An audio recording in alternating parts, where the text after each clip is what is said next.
Mahkamah Session Kuala Lumpur pada Isnin diberitahu kemungkinan besar kesan lecur pada tangan remaja perempuan sindrom Down yang dikenali sebagai Bella disebabkan oleh air panas. Pakar bedah plastik Hospital Kuala Lumpur HKL, Dr. Salmi Muhammad Syukur berkata ia berdasarkan laporan yang diterimanya pada 26 Jun 2021 oleh Pegawai Perubatan Dr. Sheshadari Sadri yang merawat Bella. Jelas saksi pendakwaan ke-15 itu lagi, beliau kemudian membuat pemeriksaan terhadap Bella pada hari yang sama, di mana remaja perempuan itu ditempatkan di Ward 15 kerana disahkan positif COVID-19. Namun begitu, saksi tersebut mengakui Bella tidak secara langsung memaklumkan mengenai punca kebakaran yang dialaminya. Beliau berkata demikian semasa pemeriksaan utama oleh Timbalan Pendakwa Raya Nur Azizah Muhammad pada perbicaraan kes pengasas rumah bonda Siti Bainun Ahmad Razali pada Isnin. Dr. Salmi berkata Bella mengalami luka di tangan kanan dan kiri, masing-masing dengan kelecuran pada tahap 0.5 dan 1% keluasan kebakaran atau total body surface area.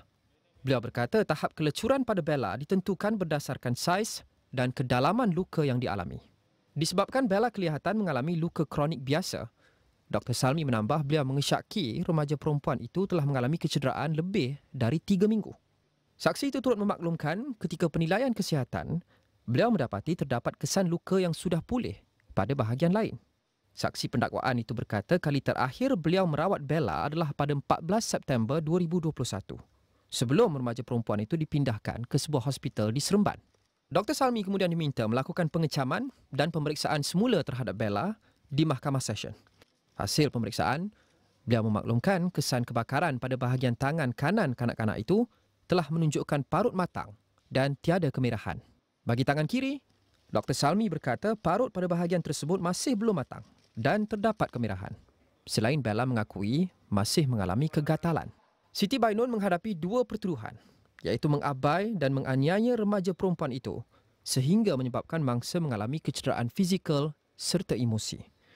Perbicaraan berlangsung di hadapan Hakim Izralizam Sanusi.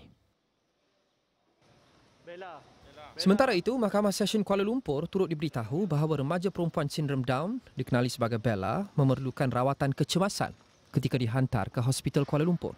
Pakar bedah plastik HKL, Dr. Salmi Muhammad Syukur bagaimanapun berkata, Bella yang mengalami lecur pada bahagian tangan kiri dan kanan tidak mengalami demam panas atau sawan pada ketika itu. Saksi pendakwaan ke-15 itu berkata demikian ketika pemeriksaan semula oleh Peguam Asyah Abdul Jalil yang mewakili pengasas rumah bonda Siti Bainun Ahmad Razali. Selain itu, beliau setuju dengan cadangan Asyah bahawa tindakan membotakkan kepala merupakan salah satu rawatan sekiranya terdapat luka di kepala. Pada masa yang sama, Dr. Salmi turut menafikan gambar kecederaan Bella yang tersebar di laman sosial adalah milik beliau atau pasukannya. Sebelum itu, Peguam Nur Hafizah Hassan yang mewakili Siti Bainun turut bertanya kepada Dr. Salmi sama ada beliau sedar kecederaan yang dialami oleh Bella adalah pertama kali berlaku pada 22 Mei 2021. Dr. Salmi menjawab tak.